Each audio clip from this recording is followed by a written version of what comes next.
ఓం నమో నారాయణాయ.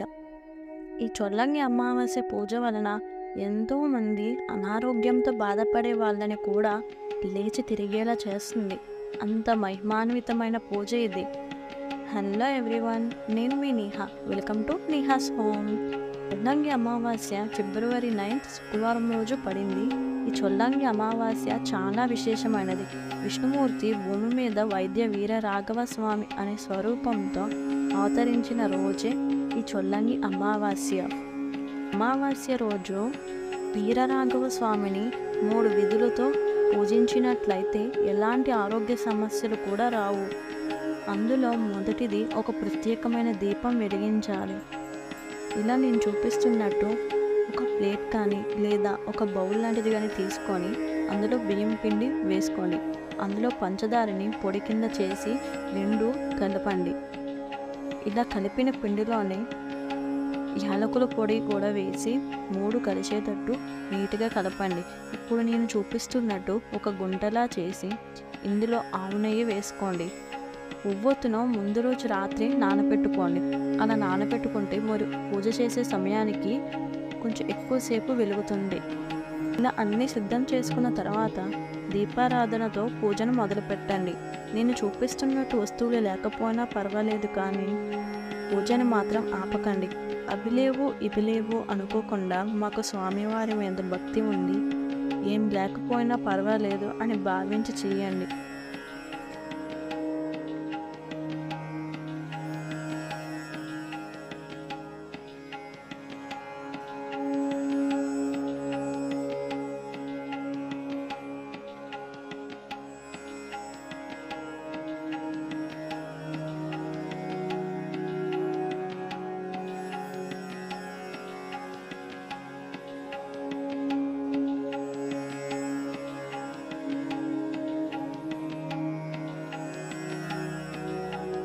ఏ పూజకైనా ముందుగా గణపతిని షోడశోపచారాలతో పూజించడం మన ఆనవాయితీ.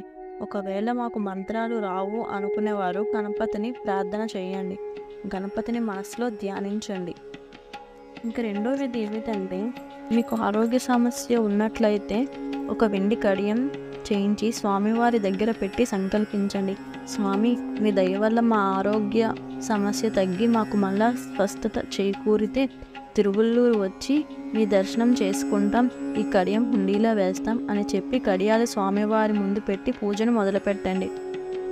ఒకవేళ మాకు ఎలాంటి సమస్య లేదు, మేము స్వామివారి అనుగ్రహం కోసం పూజ చేస్తున్నాం అనుకునేవారు ఎలాంటి కడియం అవసరం లేదు, మీరు మామూలుగానే పూజ చేసుకోవచ్చు. అసలు ఈ తిరువల్లూరు ఎక్కడ ఉంది అనే సందేహం మీకు వచ్చే ఉంటుంది. ఈ తిరువల్లూరు చెన్నైలో ఉంది, మేము వెళ్ళలేం అని పూజ చేయడం ఆపకండి. మీరు ఎప్పుడు వెళ్ళాలి అనుకుంటే అప్పుడు వెళ్ళండి తప్ప తొందర ఏమీ లేదు. మీ జీవితకాలంలో ఎప్పుడైనా వెళ్ళవచ్చు.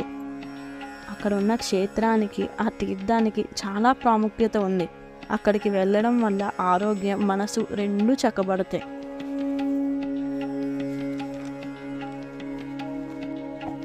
ఈ చొల్లంగి అమావాస్యకి రోగహరణ శక్తి ఉంది. చాలామందికి తగ్గలేని ఆరోగ్య సమస్యలు వస్తాయి. ఎన్ని డబ్బులు పోసినా, ఎంతమంది డాక్టర్ని కలిసినా అసలు ఆ ఆరోగ్య సమస్య అనేదే నయం కాదు.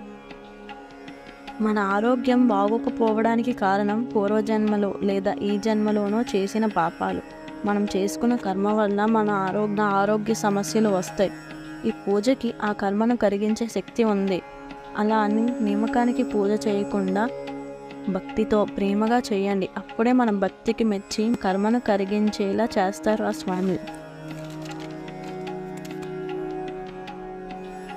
మన హిందూ ధర్మం వెనకాల ఎన్నో సైంటిఫిక్ రీజన్స్ ఉన్నాయి.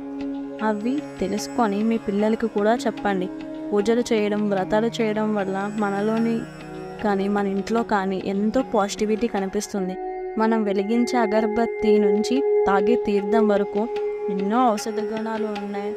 సామాగ్రిని మనం పూజల్లోని, వ్రతాల్లోని ఉపయోగిస్తాం. వీటన్నిటి గురించి మీ పిల్లలకి తెలియజెప్పండి. ఇంకా